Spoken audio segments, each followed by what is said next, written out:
No matter what your training goals may be, working out from home is almost certainly going to help you to get better results right away.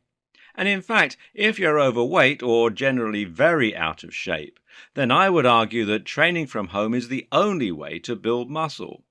Likewise, if your aim is to get into incredible superhero shape, training from home is probably the only chance you realistically have.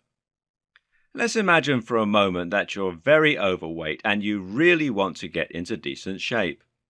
In this scenario, you'll most likely have tried numerous different strategies to get into shape, and you'll have possibly been let down with the various workouts and diets you've tried. This is the tried and true story that so many people experience. They buy into countless supplements, countless weight loss programs, diets, training regimes, etc., and they get nowhere. But the problem isn't with the training programs. The problem isn't that they're somehow untrainable and unable to achieve the shape they want. Rather, the problem is that they can't stick to the regimes and they don't manage to get to the gym often enough. Why? Because people who are overweight are usually tired. They're normally overweight because they're not active enough, and they're not active enough because at the end of the day, when they get home from work, they have 3 hours before bed and they spend that time crashed out on the couch. Small amounts of exertion make them sweaty and out of breath, meaning they won't exactly enjoy training. Sticking to any training regime in this scenario is going to be hard. But when you add in the need to drive to the gym and then train in front of countless strangers feeling very self-conscious, well, is it any wonder it doesn't work out? And then you have to shower. Compare this with training from home, which will allow you to slowly introduce small amounts of training into your regime to increase your energy levels, to increase your mood, and to increase your health. Everyone can fit 10 minutes into their day, especially when the equipment they need is right there and they can train in privacy. You see the difference? But what about those real athlete types? These are the people with no problem generating the energy they need to train, people with no problem finding the will to train. But with the best will in the world, even top fitness fanatics on YouTube only have a finite amount of time in their day. There's only so much time that they can spend on training. If they're going to the gym every time they work out, it means they're going to be spending time and energy getting there, meaning there's less in the tank for their actual workouts. Then there's the fact that they have to wait for the equipment they want to train with to become free. Then there's the fact that there are some things you just can't do in the gym, some very basic things, in fact. Now imagine you take a different approach and you build a home gym in your garage. Even if this is just a bench press, this is now a bench press that you can use every single day. And this is a bench press that you can use whenever you want to, without having to drive there or wait in the queue. Or maybe you need something more specific, something like a hanging bag that you can use to practice martial arts. Being able to train whenever you need to, with no queue and no drive, that's when you start to see truly incredible transformations. That's when you truly never skip a day at the gym. So yes, training from home is the only way if you really want to smash your goals, no matter what they are. But of course there are some big challenges and some big questions that face those who want to start working out from home. Keep watching and let's take a closer look at how you can go about building muscles from home with programs that are guaranteed to work and, in some cases, get incredible, unheard of results. So what are these challenges of training from home? Surely nothing could be easier than staying in shape when you have a bench press right there in your own home. Unfortunately, it's not that simple, and there's a good reason that most people will start out by hitting a gym. The first challenge is simply stocking up your home with the equipment you need. It is possible to get into great shape using only bodyweight training, and we'll be discussing that in more detail later on. The thing is, though, in order to get fast muscle building results, training equipment does help. That means dumbbells, pull-up bars, bench presses, treadmills, and all manner of other things, all of which cost money, take up a lot of space, and require some basic knowledge to use. That's the other issue here too, knowledge. A lot of people simply don't know how to train on their own from home, and this makes it remarkably difficult for them to build big muscle without going to a gym where they can meet trainers and see other people working out. Attempting a barbell on your own from the comfort of your own home can easily end up in a slipped disc or buckled knees. Fear is going to be immobilizing for a lot of people in this respect and prevent them from getting into shape. Another issue a lot of people will have a problem with is motivation. If you're trying to get into shape in your living room, you have to try and avoid the distractions of the TV. If you're training in your bedroom, you need to stay motivated even though your bed is right there. But even this isn't the hardest part. The problem is, in order to build your strength or your fitness, you really need to be able to push yourself. If it's muscle you're trying to build, that means you need to be able to create muscle tears and you need to pump your muscles with metabolites. More on this later. This is much easier to do when you're lifting big heavy weights and then dropping down each time you reach failure.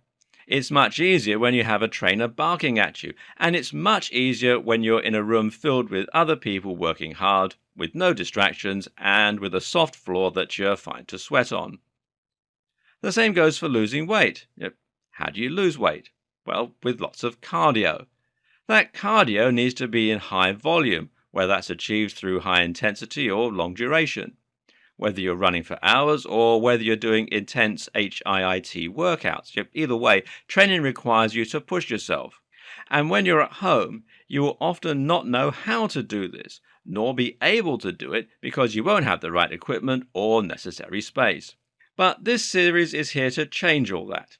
In these videos, you'll learn the secrets to training in such a way that you can break down muscle and transform your metabolism quickly from the comfort of your home. Once you understand the logic, once you crack the code, you can go about building the power and health you're looking for. So, let's get started. To start training from home, you're going to need to create your own home gym. This means finding the right equipment and stocking up your home. Now, whether that's a spare room, your living room, or even a garage, which is just ideal. The exact equipment you're going to need is going to depend largely on the goals of your workouts and what you're trying to achieve. The equipment you need to burn calories and lose weight, for instance, is quite different from what you would use to build massive muscle. As we're going to learn later in this series, though, building muscle is still actually one of the key ways to burn fat. The more muscle you build, the more you'll drive up your metabolism. You'll find there are certain things and certain principles that will apply no matter what your aims are. And there are definitely some specific pieces of equipment everyone should own.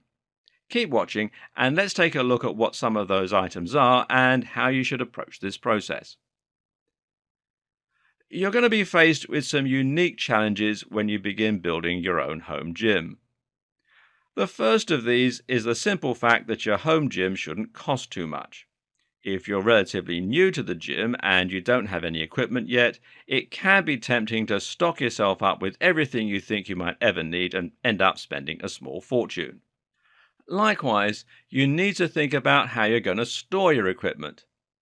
If you have a room dedicated to being your gym, then this latter point will be easy enough.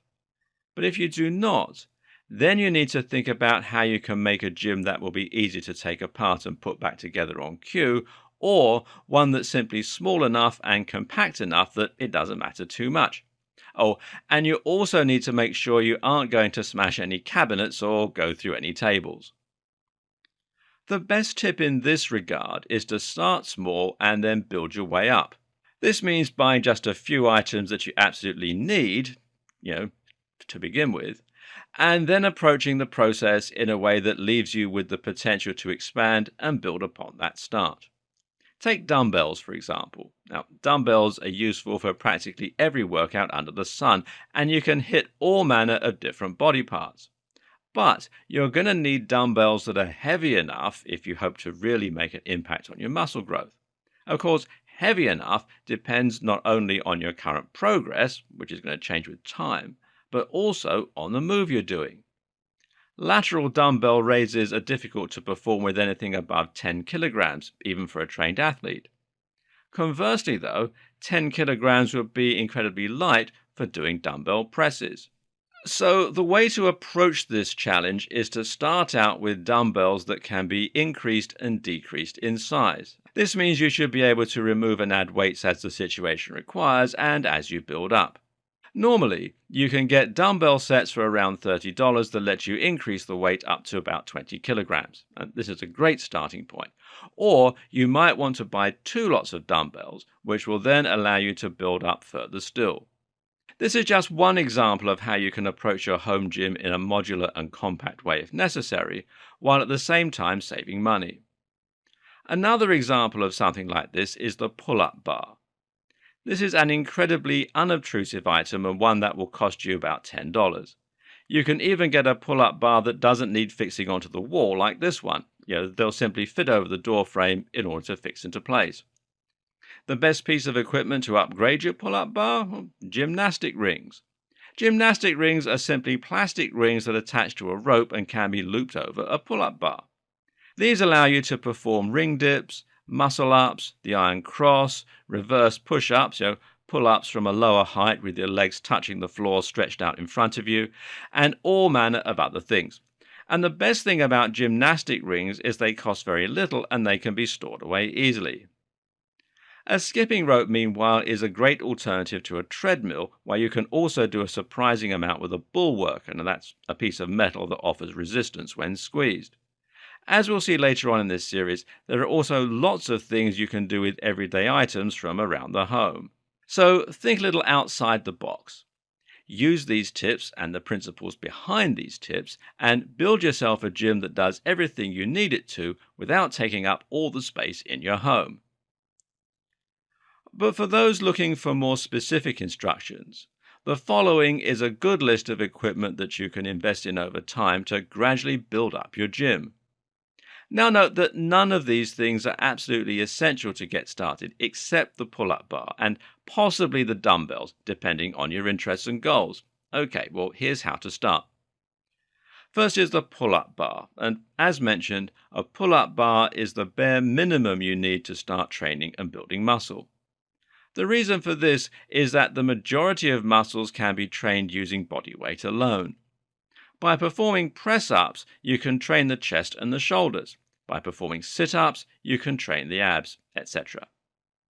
However, the parts that are hardest to train without equipment are the biceps and the lats.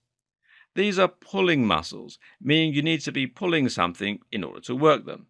Seeing as you can't pull the floor towards you, that means you either need to hang or curl. Once you have a pull-up bar, you can train your entire body, though it will be easier if you get a couple more items too. And the first are dumbbells. Now, dumbbells are incredibly versatile and are used for much more than just bicep curls. They can also be used for all manner of presses, for triceps, for rows that work the lats, etc. You can also use them to add weight to your body while you train your legs. Make sure you get dumbbells that can be increased in weight. Start with 20 kilogram worth and buy 2 sets, giving you 40 kilograms in total if you already have a good level of strength. Then there's a bench, and if you want to take your training to the next level, then look at investing in a bench. This will allow you to use your dumbbells in a much more efficient manner in order to do dumbbell presses, flies, and all manner of other moves. The best bench will be one that has an adjustable back, and this will mean you can sit on it or lie on it, and that will in turn mean you can do isolation curls and other moves with it as well. On top of this, look at getting yourself a bench that can fold up in order to put it away. This way, you can tuck your bench under a bed or inside a cupboard, and it doesn't have to get in your way as a result. Then there's an exercise mat. Now, this is not completely essential, but you'll find that training without an exercise mat can cause your floor to become slippery with sweat and can make a mess of your home. What's more is that a mat will make it easier for you to perform moves like sit-ups without hurting your back or buttocks on the hard ground. It's also good for stretching and more. Then there's a skipping rope. Now, for simply burning calories on the spot, there are a few things better than the simple skipping rope. Then there's kettlebells. Now that you're beginning to get more advanced, For training the legs and burning calories, kettlebells are incredibly useful. And that's because they will allow you to perform kettlebell swings and all manner of squats, such as goblet squats. This in turn will mean that you can build leg strength without needing a bar to perform deadlifts and squats. That's good news because performing deadlifts and squats requires a lot of space in your room and are expensive to set up. A kettlebell can also be used for all manner of functional strength exercises, including things like one-armed presses. Then there are gymnastic rings. Now, we've already touched on the amazing benefits of gymnastic rings. And the great thing is that these will let you do all the same exercises that TRX does, but for a fraction of the price. In fact, they let you do a lot more, seeing as TRX isn't really suitable for dips. And finally, there's a bench press. And for those who really want to get serious, a full bench press will eventually be a good investment. This will mean getting a bar as well, in which case you might want to move into permanent setup so that you aren't loading and unloading the bar every time you want to lift. Now you have the gym, it's time to learn how to use all that equipment in order to start triggering some serious growth. Now, how do you get muscle to grow? How can you do this from the comfort of your own home without the help or guidance that you would get by working out in a real gym? Well, let's take a look. In order to build muscle, you need to trigger hypertrophy. This is simply the technical term for muscle growth, and it actually occurs when you're resting. This makes muscle building a two-part process. Part 1 is the exercise that breaks down the muscle and marks it for growth, and part 2 is the growth stage that occurs after you've finished lifting, when you're at rest. And this can occur through two separate methods. These are myofibrillar hypertrophy and sarcoplasmic hypertrophy. The precise science behind these principles is still something that's being argued, and there are those who deny that there are accurate descriptions. However, ask any bodybuilder and they'll tell you there are broadly two ways to build muscle that seemingly correlate with these concepts. And these two ways are muscle damage and metabolic stress. On top of that, you have something else at play, which is the ability to build strength. Strength is often, but not always, related to muscle size. The other factor involved, that you need to account for, is muscle fiber recruitment. Okay, so that's a lot of words I just threw at you. What does any of it mean? Simply put, your muscles are made up of lots of tiny strands called muscle fibers. These are actually cells, just like the cells that make up the rest of your body and the neurons that make up your brain. That means they have nuclei and sarcoplasm, if you remember enough of your high school biology. The difference is that muscle fibers have multiple nuclei and they also have the ability to telescope in order to contract and expand. Of course, when this happens en masse, it causes your muscles to contract and expand too, and that's how you lift things in the gym. Unfortunately, there is no way you can create more muscle fibers. This is known as hyperplasia and has only been known to occur under very rare circumstances. However, what you can do is to break down the muscle in order to make it grow back thicker. You do this by lifting heavy weights to failure and especially under stretch, at which point you create micro tears in the muscle. Proteins are then used to repair those tears, which is what causes the muscles to come back larger. This is what also causes DOMS, this is delayed onset muscle soreness, and that's why you might find it hard to lift a mug of coffee the next day. This is what we call myofibrillar hypertrophy and muscle damage. The most important factor here is to overload the muscle. There are other factors too, though, such as making sure that you train the muscles from multiple angles to hit every fiber, and training with both fast and slow form in order to train the fast twitch and slow twitch fibers. Fast twitch fibers only kick in when the slow twitch fibers aren't capable of lifting, and these are naturally the thickest and strongest types of fibers in your muscles. That's why you need at least a certain amount of weight in order to recruit them. So, what does sarcoplasmic hypertrophy involve? Well, this is muscle growth caused by swelling the muscles with fluids. When you lift for long enough, you gradually pump the muscles with blood and use up your lactic acid systems, filling them with those chemicals too. In other words, the part of your body that is working will start to become swollen with blood, nutrients, oxygen, and energy. And if you keep on lifting, it causes that part of the muscle to become fuller and fuller and occludes the area, like wrapping a tourniquet around it. Now, the good news. This also triggers the release of metabolites, chemicals that trigger growth, such as growth hormone and testosterone. At the same time, the muscles become more efficient at storing sarcoplasm and glycogen in order to perform for long durations. This creates a more puffy looking muscle that can perform for longer, rather than a harder, leaner muscle that can generate more short term power. So, this is sarcoplasmic hypertrophy, and it's caused predominantly by metabolic stress. The key factor in bringing about this is time under tension, and it will lead to that feeling of pump in the gym. Both types are useful, and when you combine both forms of training, you can build more size and power.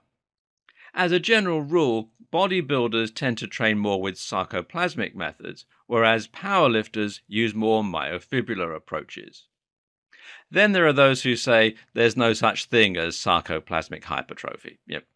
But it doesn't matter. Think of this as a useful cognitive tool for understanding the process. At the end of the day, bodybuilders know that lifting heavy for small reps equates to more power, while lifting lighter for high reps equates to strength.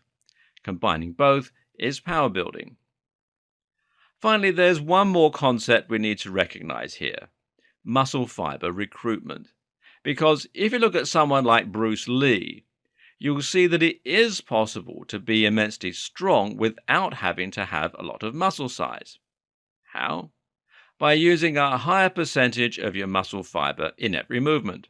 Bruce Lee was a master of this, but there are a number of ways you can train to gain more control over your muscle fiber.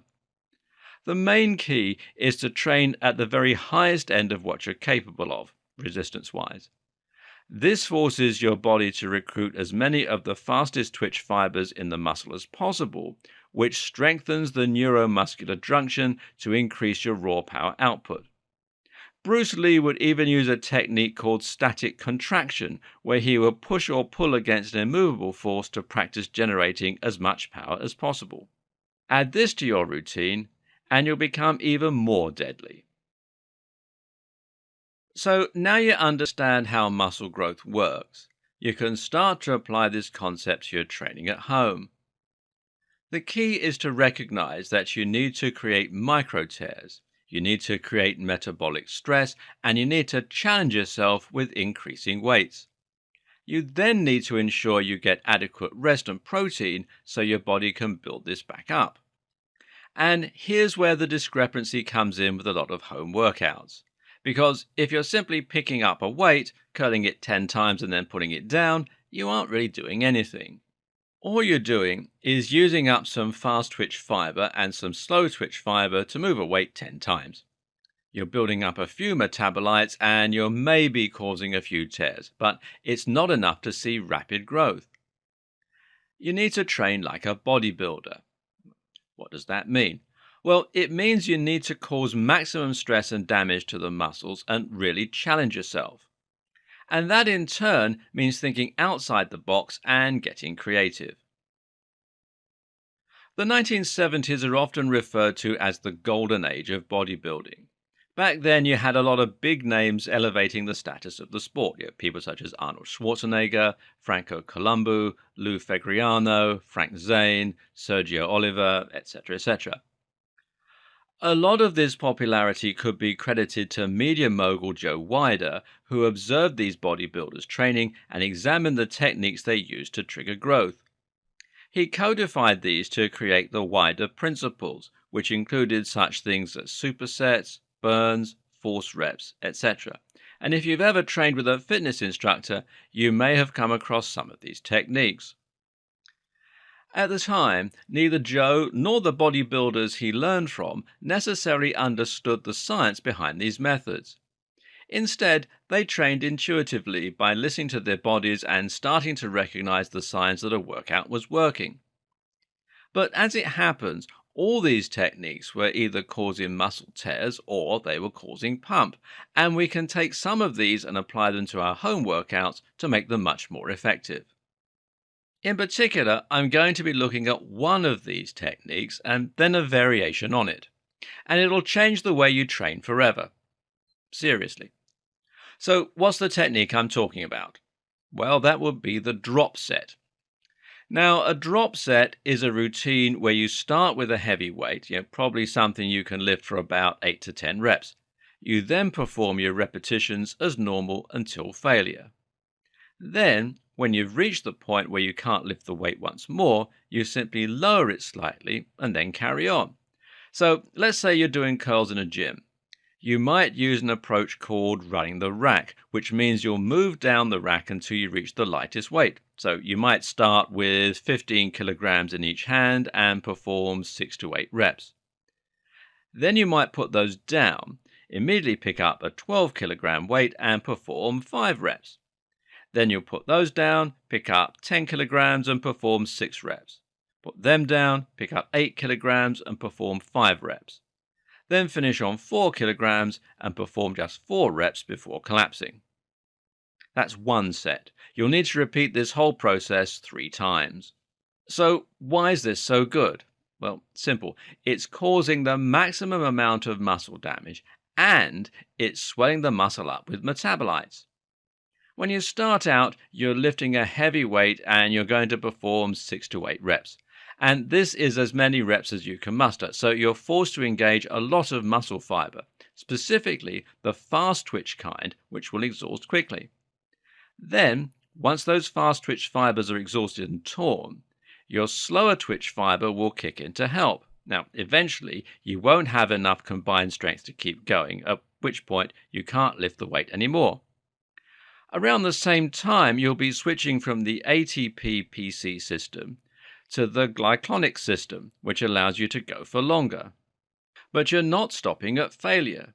You're picking up a slightly lighter weight and you're continuing to lift. This allows you to engage your slow twitch fibers continuously while continuing to fatigue those very few remaining fast twitch fibers that are still working, making even more micro tears. At the same time, you're now reaching a much longer time under tension as you'll be approaching 20 reps. Your muscles will begin to fill up with lactic acid, creating the burn as a byproduct of the glycogen energy system. You eventually fail as a result, but then you drop the weight and you continue to go. You're now relying entirely on slow twitch fiber and you're starting to tear those too, causing maximum muscle damage.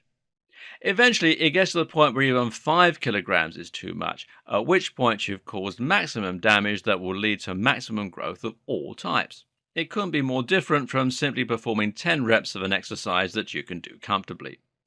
But this is difficult to do at home on your own, unless you happen to own a whole bunch of weights and a rack you can move down. It's expensive, it takes up space, and it's generally very difficult, although you can use a resistance machine. Instead, let's take a look at a slightly different and better alternative. That alternative is the mechanical drop set, and this is going to be the ultimate tool for breaking down your muscle and for stimulating growth, and most people still don't recognize just how powerful this technique is. The idea with a mechanical drop set is simple. You can't make the weight easier to keep on going down because adjusting the dumbbells is limited and it takes too long, and of course because you don't own a whole lot of weights. So instead you're going to change the exercise immediately and on the spot to one that is slightly easier. Now, for example, you perform curls to failure and then swap to hammer curls using a different grip, which makes them easier. Then you might move straight to chin-ups, which works the biceps in a similar range of motion, and then to assisted chin-ups, putting your feet on a chair. You've still managed to drop down 4 times and create one giant set, but much more quickly and with just one weight. What's more, you're hitting the muscle from lots of different angles to help create an even more all-round routine. You can also insert some of Wider's other techniques as part of your mechanical drop set. Cheats, for example, are exercises that you cheat on by using a momentum to get through them, etc. For instance, you might swing your body in order to help with a curl.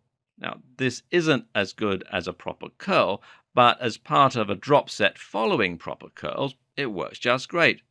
Or you might perform burns, just barely moving the weight at the lowest point in the movement because that's what you can do now. Use this technique to create circuits, and as an added bonus, the routine will be quite cardio intensive so as to generate more growth hormones and to help you burn some fat too. The other great thing about a mechanical drop set performed like a circuit? Well, it allows you to fit in a lot more intensive training into a shorter amount of time. This allows you to use a very effective training split, which refers to the days you'll train a particular muscle group. Specifically, the one we're going to be using is the push-pull legs routine, or PPL. This means you'll be alternating between push exercises, such as press-ups and shoulder press, pull exercises, such as pull-ups or bicep curls, and legs, squats, lunges, calf raises, etc. These muscles are naturally complementary, and breaking your workouts down like this will allow you to give each group enough focus to stimulate growth while also giving them ample time to recover subsequently. Your routine might look like this: Monday, push; Tuesday, pull; Wednesday, legs; Thursday, rest; Friday, push; Saturday, pull; Sunday, legs. Or if you're pushed for time, you can train just 3 times a week. Now, I'm not going to demonstrate full workouts for you here for each and every body part because that's your job to come up with, and it would be a waste of time as I don't know what your goals are or what your equipment's like. Instead, here is an example of what a workout for the pecs might look like if you performed it at home. Okay, let's take a start with the push routine. You can have 3 rounds. For the pecs, you're going to have 6 times 20 kilograms in each hand, dumbbell flies on the bench. 8 times 20 kilograms, again each hand, dumbbell presses on the bench. Then you're going to do 10 ring dips, 10 clapping press-ups, 10 rocking press-ups, this is where you dip down on each side, and 20 press-ups. Then you're going to do 20 press-ups on your knees, and then a 2-minute rest. Then you move on to the triceps. Now that means 8 10-kilogram tricep kickbacks, followed by 6 10-kilogram dumbbell runners. Now this is slow motion running, holding dumbbells and fully extending your arms behind. Then you're going to do 15 rocking tricep dips either side, 10 tricep dips, 5 tricep bodyweight extensions, 10 tricep burns, and then another 2-minute rest. Then for the shoulders, you do 8 20-kilogram shoulder press, 6 20-kilogram inclined dumbbell press. Now, use a floor cushion to prop up your back if you don't have a bench. 5 handstand presses, using a wall if needed, 10 decline press-ups, and then another 2-minute rest. You can likely work out ways to introduce mechanical drop sets at home for your other body parts, working around the weights you have. There are all manner of things you can do to make your exercises that little bit easier or harder, and simply descending through these with no break will be enough to punish the muscle hard. For biceps, as mentioned, you can go from curls to hammer curls to isometric holds to pull-ups. For lats, you could progress from weighted pull-ups to assisted pull-ups. But what if you want to train the legs? Well, things get a little more difficult here, so let's take a look at some ways around this challenging aspect of working out from home. Using body weight, there are a few things you can do to train your legs. You of course have the regular squats, lunges, and calf raises. However, these are likely not to be enough on their own to stimulate real growth. In order to do this, you need to make sure you're involving the fast twitch muscle fibers. But your legs carry your body all day, so how do you make this harder? One answer is just to get explosive. You see, your body doesn't see any difference between weight and acceleration. As far as your body is concerned, the exact same process is involved in moving something quickly as it is involved in moving something heavy. So instead of lifting a heavy weight with a squat, you can jump onto a box. This will require activation of the fast twitch muscle fiber in just the same way to explode you upward. If you don't have a box to perform box jumps, then try jumping squats, and these simply involve squatting and then adding a short jump at the top of the movement. It's perfect for building a little more power. Another option is jump lunges, where you switch lunge in midair before landing. The calf jump is one of my favorites. Here you jump by using only your tiptoes and not by bending your leg. This is also a great practice for building better jump height. Alternatively, you can increase the challenge with body weight by increasing the relative force that you're exerting on each leg. Now, the obvious way to do this, well, stand on one leg. That way, you can perform one-legged squats and calf raises. The easier way to do this, though, is simply to add weight using dumbbells and kettlebells. This way you can mimic many of the big compound lifts from the comfort of your home with no need to invest in a barbell or a squat rack. So one example of this would be to perform dumbbell clean and presses. Simply place a dumbbell by either side of you on the floor, then squat down to the weights to pick them up, then stand up with them, curl them to your upper chest or shoulder, and then press them up over your head. Likewise, you can perform lunges while holding dumbbells in either arm. Or, to make it more of a challenging whole body workout, try holding the dumbbells over your head extended with fully straight arms. Using a kettlebell, meanwhile, you can start training in a manner very similar to training with a barbell. A kettlebell is a large round weight with a single handle protruding from the top. You can grab this handle with one or both hands and then pull it up or swing it into position. You can also hold the kettlebell by the base with both hands in a sort of a bear hug-like manner. And this can allow you to perform what's known as a goblet squat, where you squat with the weight resting across your upper chest. This move slightly moves the pressure compared with a regular squat. So now you're working the quads slightly more than usual and the hamstrings slightly less than usual. One of the best moves by far for leg training at home, though, is the kettlebell swing. Here, you grab the kettlebell in both hands and then stand with your legs slightly apart and the weight hanging directly down in front of you between them. The object now is to swing the weight behind and through your legs and then up in front of you with straight arms. But you're not going to do this using your arms. Instead, you're going to do it by squatting down and then standing up and thrusting your hips slightly forward. The momentum alone causes the heavy weight to swing up, and then you squat back down as the weight comes down from the force of gravity. You don't break the momentum. You simply allow the weight to swing through your legs behind you and then thrust back upwards. Check out videos online to see how this works.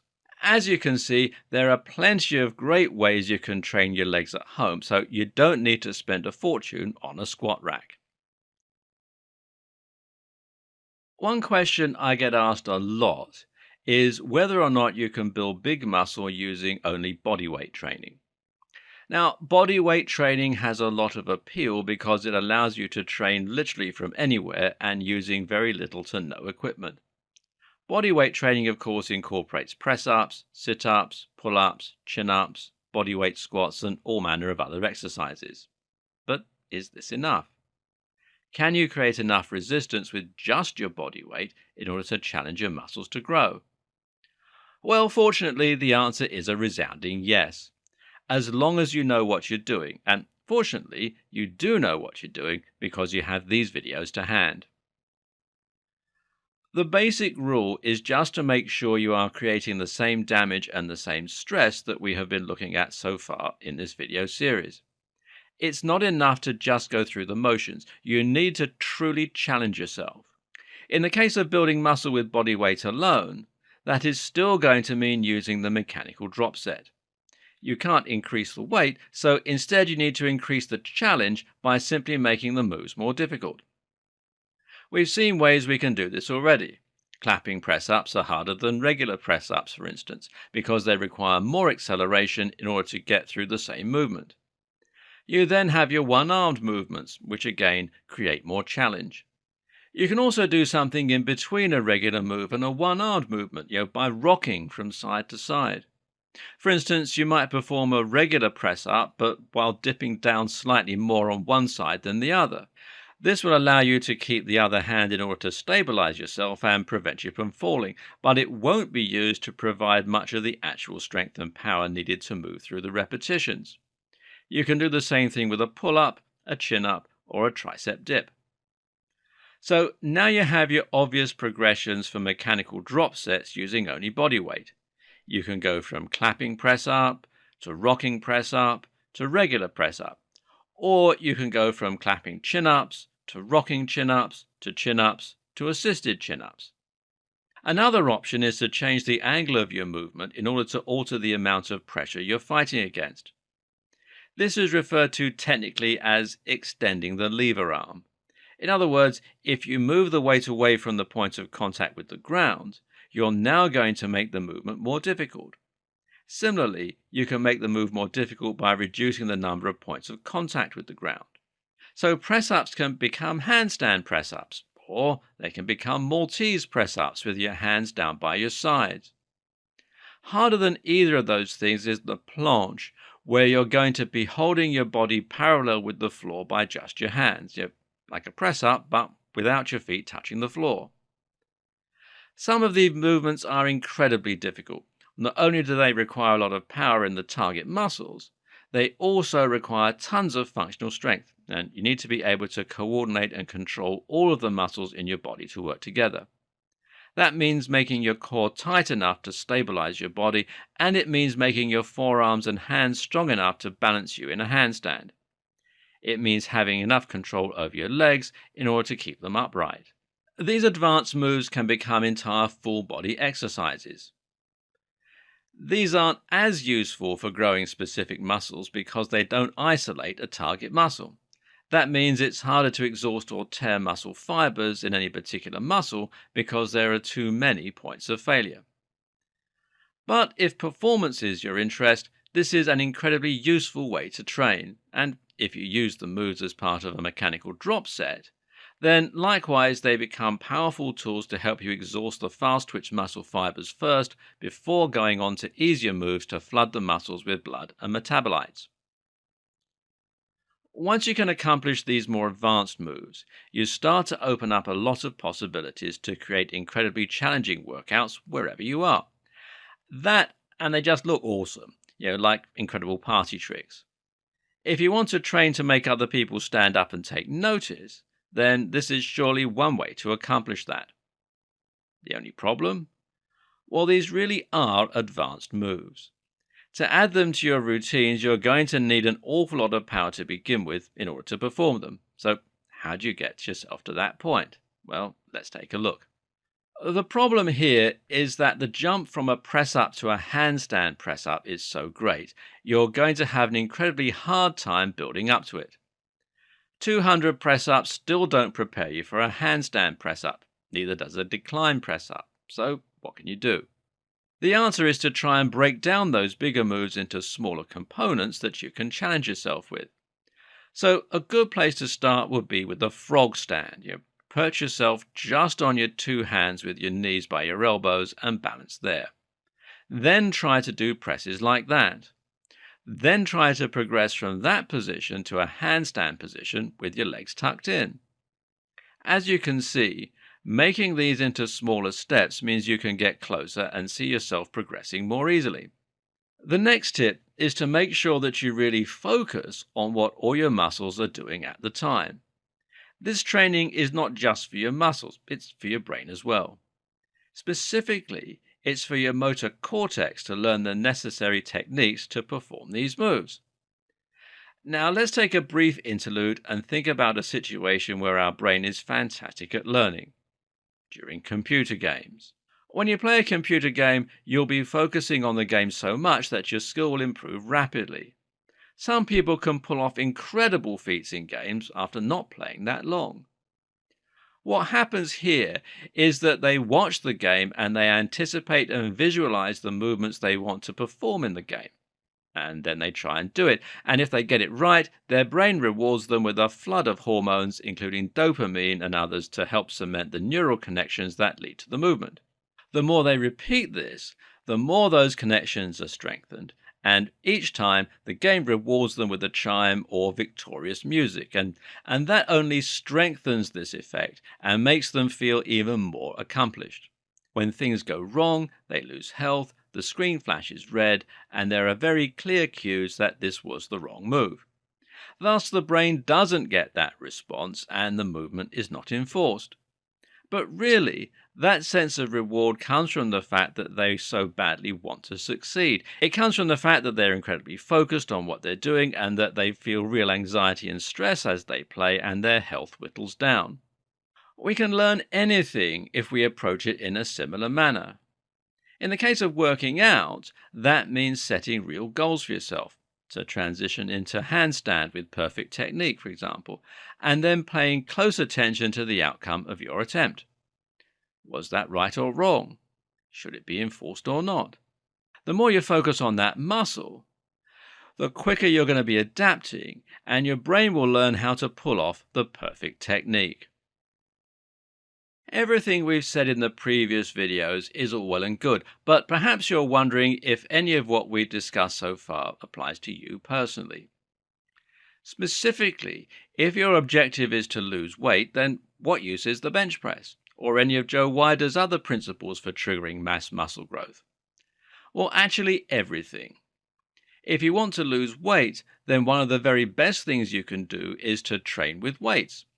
Not only does this burn a lot of calories and carbs in its own right, but it will also help to change your metabolism and to help you burn even more fat as you're resting.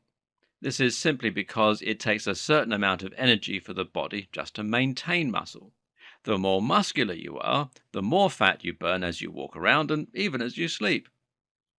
What's more, muscle helps you appear more toned and athletic, and this is a big factor for a lot of people, and it's often more important than weight loss. So let's say, for example, that you have excess cellulite around your legs. Should you burn calories or tone muscle? Well, the answer is tone muscle, which will be far more effective at removing the appearance of the cellulite and helping you look leaner. A lot of women shy away from resistance training because they think it's going to make them suddenly appear muscular and manly. Even some guys will shy away from it because they don't want to look too big. But in reality, it's actually very hard to get to the point that a lot of people think of as too big. No one accidentally ended up looking like Arnold Schwarzenegger. It takes a lot of hard work to build that much muscle. And as for women, lifting weights is one of the best ways to get a toned, feminine physique. Just try searching women who lift in Google to see what I mean. In order to bring about these impressive weight loss changes, you need to do more compound exercises in particular. And these are the ones that utilize the entire body. So those body weight moves and also things like the kettlebell swing. The kettlebell swing will use the shoulders, the legs, the core, the back, and a whole lot more. And that makes it an incredible tool for burning calories and building muscle. But what the kettlebell swing also is an example of cardiovascular training. The fact that you're swinging a kettlebell means you're maintaining a high and consistent level of exertion. This allows you to burn calories, but because you're using muscle at the same time to shift such a lot of weight, you're burning even more muscle and flooding the body with growth hormone as well. In this way, you can use kettlebells like running and maintain output to burn lots of calories. The difference? Well, A, you're working harder because there's weight involved. B, this also prevents the body from catabolizing the muscle. And C, you'll be able to do it from the comfort of your own home. Perform 200 kettlebell swings and you'll burn a lot while at the same time building up a lot of strength. This is especially true if you accomplish it using a drop set, so that you can start with a hard weight. Another way that you can take this even further is to use a kettlebell as part of an HIIT program. HIIT stands for High Intensity Interval Training. This means you're going to be exerting yourself 100% for short durations, then taking a brief spell of rest in between by performing at a lower intensity. So you might swing the kettlebell for 1 minute at full power, then stop to jog lightly on the spot for 2 minutes, then return to swinging the kettlebell. This allows you to burn more calories in a shorter amount of time than regular steady state cardiovascular exercise. Better yet, it has also been shown in studies to help increase your mitochondria, the energy factories in your cells that allow you to exert yourself for long periods. But the real power of HIIT lies in the way it helps you to burn more calories subsequently. That's because going at 100% exertion, and that's 90% plus of your max heart rate, causes the body to work faster than it can get energy from your fat stores. This is called anaerobic training, and it forces the body to rely on energy stored in the muscles and in the blood. When it does this, that then means that when you perform the slower exercise in between, you only have the fat stores to draw on. So, ironically, this means you end up burning much more fat in the long term. This process then continues once you've finished training and you begin going about your regular business. Using 10 minutes of HIIT a day, you can nicely cut off any fat you're worried about and increase your calorie burn. This is recommended as part of a finisher, a routine you can use to cap off a resistance workout and to increase your overall calorie burn. But that said, you shouldn't write off steady state cardio just yet, be that performing 200 kettlebell swings, going for a 5-mile run, or just skipping for an hour. When you do this, you'll burn a lot of calories due to the sheer amount of time, and this will certainly be more than you'll get from 10 minutes of HIIT. Think of HIIT as being useful when you want to work out in a shorter amount of time. It's more efficient, but you can only keep it up so long. It's also brutal and not for beginners. The other benefit of steady-state cardio is what it does for your general fitness and your energy levels. If you can maintain exertion throughout a steady-state workout, then you'll be taxing your heart a lot. This is good because it will allow the left ventricle to enlarge, just as any other muscle responds to training. When that happens, you'll be able to move more blood around the body with each pump. This is very important because it means in turn that you'll be able to more efficiently deliver blood, nutrients, and oxygen to the muscles. It also means that when you're not training, your resting heart rate will be lower.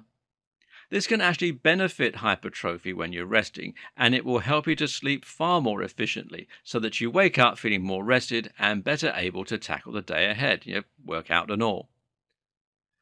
Just running 5 miles a week is more than enough to see your resting heart rate and your VO2 max improve. This will not only burn a lot of calories, but it will also help to support an active lifestyle, and especially when it comes to training. This is recommended for everyone.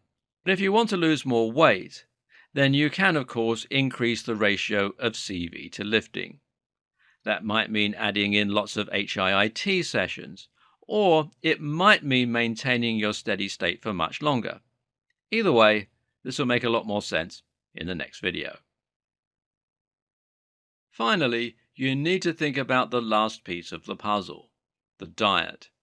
Because whether you're working out at home or in the gym, your diet is one of the most important factors for ensuring the maximum benefit from your training. Likewise, diet is crucial whether you want to lose weight or build muscle, though the strategy will change. Unfortunately, though, while diet is the same no matter where you're training, it's also not all that simple. Specifically, there's a lot of argument regarding diet, and views on the matter can be broadly split into two camps. On the one hand, you have the group that claims a calorie is a calorie. Their belief is that the only factor that matters when it comes to losing weight is the number of calories coming in and the number of calories going out. So if you track all your calories, you then simply have to make sure that you burn off more than you consume and you'll lose weight. Well, this makes sense, seeing as excess calories are stored as fat, and when you have a calorie deficit, the body has to burn fat to get more. So, how do you eat a diet to support weight loss according to this idea? Well, simple. You calculate how many calories you burn a day by wearing a fitness tracker or by calculating your active metabolic rate, and then you make sure you eat less than that.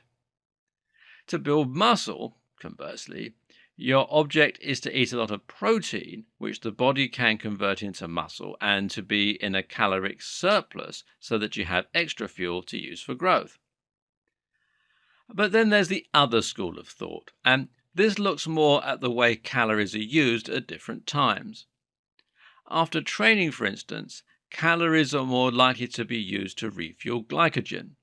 Likewise, some people will have different hormone balances than others, which will impact the way they burn fat. And that's why some people never seem to lose weight and others never seem to gain it. These people recommend avoiding carbs and eating a diet rich in fats and proteins. This will support muscle growth, while the lack of carbs will prevent insulin spikes that can lead to fat storage.